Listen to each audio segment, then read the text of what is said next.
además, por supuesto, como las cosas no son simples, y menos en la minería, tenemos otro problema muy complicado. Uno es la minería informal. Es decir, minería que también está al margen del Estado y que el Estado quiere acabar con ella, pero que efectivamente tiene una base social muy grande. Acabamos de escuchar al presidente regional de Madre de Dios decir, hay 12.000 personas solo en La Pampa, como mineros ilegales. 12.000 personas. Y por supuesto con todos los problemas de trata, prostitución, etcétera, que trae una actividad informal. Hay 13 regiones en el país que tienen minería informal. Claro. Terrible. Y que la quieren seguir teniendo. Y que la quieren seguir teniendo. Y porque contra eso no hay protesta. O sea, la protesta social en Madre de Dios no es contra la minería informal. Es al contrario. Protestan contra el Estado que saca la draga del río. Sí, ahora último sí ha habido protestas ya de estudiantes y de vecinos de la zona donde sí protestan contra la minería informal. Pero eso está creciendo recién. Claro. ¿Ya? Una tímida. Así es, una toma de conciencia frente a la minería informal. Ahora, veamos, en Andahuaylas, ¿la protesta es contra la minería informal? Inició así. ¿Inició así? Se inició así.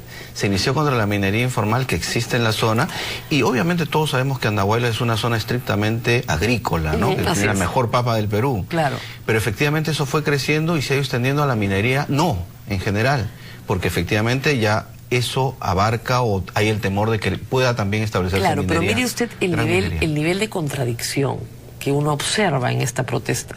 Es decir, por un lado, digo minería no, pero por otro lado convivo con la minería informal. Así es. O sea, lo que no quiero es minería formal, que pague impuestos, que pueda ser regulada, que pueda ser fiscalizada.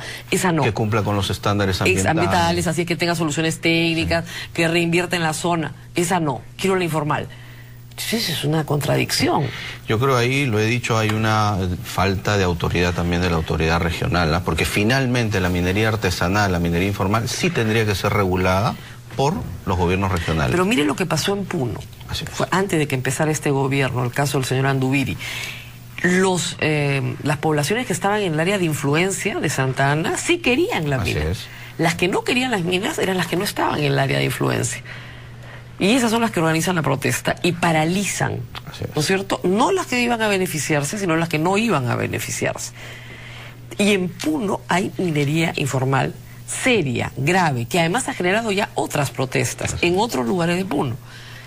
Así es. No se entiende. En el caso de Huaraz, por ejemplo, la protesta no era contra la minería, era para que les den la plata de la minería a las localidades que no estaban en el área de influencia de la provincia de Huari. Y es lo mismo que está sucediendo en Cajamarca también. O sea, finalmente las áreas de influencia son reconocidas en un momento como tales y luego en un momento posterior se pretende que se incorporen nuevas poblaciones. Claro. Y ahí puede haber un tema que es necesario también evaluar. Es que efectivamente es muy difícil determinar las áreas de influencia, porque efectivamente si hay un río que pasa por toda la población, hay otras poblaciones que pueden sentir que hay un impacto a la labor y a la forma de vida que ellos tienen y que no han sido consideradas en esas áreas de influencia. Claro, pero la que fija las áreas de influencia es la autoridad, el Estado, no la empresa. Entonces, yo no puedo protestar contra la empresa porque no estoy dentro del área de influencia, porque a donde tengo que protestar es en el Estado. Sin embargo, cierran la empresa. Corta. ¿Por qué? Porque la empresa sí tiene una capacidad de queja frente al Estado que sí es escuchada. La del particular no es escuchada, pero la empresa sí. Entonces, por esa cadena terminas parando la minería también. Ahora, ustedes siempre han facilitado o promovido el trabajo de prevención, es decir, que los conflictos se ataquen muy al principio. Así es. Pero alguien podría decirle, doctor, con más de 200 conflictos no podemos atacarlos al principio, ni siquiera hemos terminado con los que están más activos. Ok, pero digamos, también veamos lo que está pasando. De los 214 conflictos, hay 4 que en este momento se han estallado en crisis de violencia, pero hay otros que están siendo atendidos por otras vías. Claro. ¿No? Hay algunos que dicen diálogo. Hay 78 no. Que tenemos señalados como conflictos con un proceso de diálogo abierto. Sea una mesa, sea una comunicación, en fin. Algo. Y que están ahí y que creo que demuestran que también es posible conducirlos por esa vía. Claro, pero ¿no? en el mes pasado había 65 acciones de protesta. Así es. ¿Cuánto le cuesta a la sociedad peruana paralizar, ¿no es cierto? El tráfico, el comercio, la educación, etcétera, porque hay 65 acciones de protesta. Es caro. Es muy caro. Es muy caro. Bueno, ¿qué va a hacer la Defensoría, aparte de acompañar? Se lo digo porque en el caso de Bagua creo que ustedes dieron una gran lección. Es decir, en medio del conflicto, cuando nadie le creía a nadie y todo el mundo hablaba de cientos de muertos, el papel de la Defensoría, identificando con nombre y apellido a cada una de las personas que estaban en algunos momentos heridas, retornaban a sus comunidades o estaban digamos, esperando en las iglesias, etcétera, fue lo que bajó. Así es. Bajó el nivel de desinformación de los primeros minutos. Por eso es muy importante la presencia de ustedes para dar, digamos, lo que dicen ustedes, el magisterio de la persuasión. Rosa María, nosotros seguimos estando en todos los conflictos y en todas las mesas de diálogo que nos citan, seguimos mostrando la misma voluntad de colaborar en el diálogo finalmente de estos conflictos, ¿no? Yo quiero reiterar eso, en Andahuaylas tenemos un representante, yo mismo estaba muy presto a viajar si es que ocurría algo grave, igual en Cajamarca, igual en Ancash, ¿no? Entonces yo creo que esa labor permanece en la Defensoría y seguimos haciendo.